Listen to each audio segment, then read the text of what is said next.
Now let's take a look at executing Transact SQL queries inside the SQL 2005 world. A lot of people, first time they opened this, couldn't figure out exactly, wait a minute, how do I do queries here? I'm going to go to Start Program, SQL Server 2005, the Management Studio. This is so cool because we actually have here more or less the marriage between Query Analyzer and the actual Enterprise Manager itself, if you will.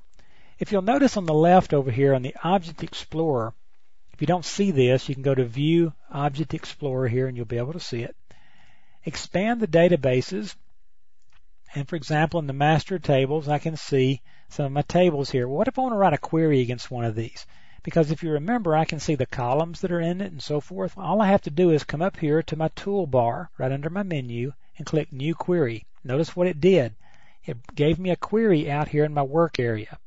Notice there's tabbed. I still have my summary information out here. Now I have a new tab for queries. Okay, so I can type select asterisk from. If you know Transact SQL, you know what I'm doing. If not, don't worry about it.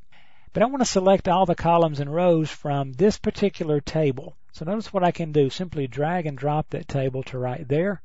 Come up to the toolbar, click on Execute. It executes it and brings back the result. Now what's really neat about this is I can continue to go work. I can go look at registered servers and take a look at my named instance. I can do all kind of stuff. Notice I double click this, come back to summary.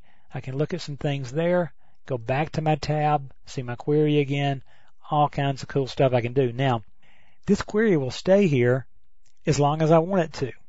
What if I want to do another query? I come click New Query again. Notice I'm on a different tab now. So now I can say select asterisk from, let's get another table.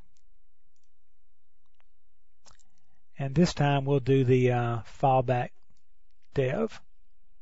Execute that. Notice there's not anything in the table, but we did get a result set, an empty result set back. Notice we now have our two queries. Here's the first query and the result set on a tab. The second query and the result set on the tab. So a lot of cool things you can do here. Do also want you to know that you can go to Tools, Options, and you can start to set how these things all look. For example, fonts and colors and your layouts. Okay, so you're not stuck with that courier type if you don't want it.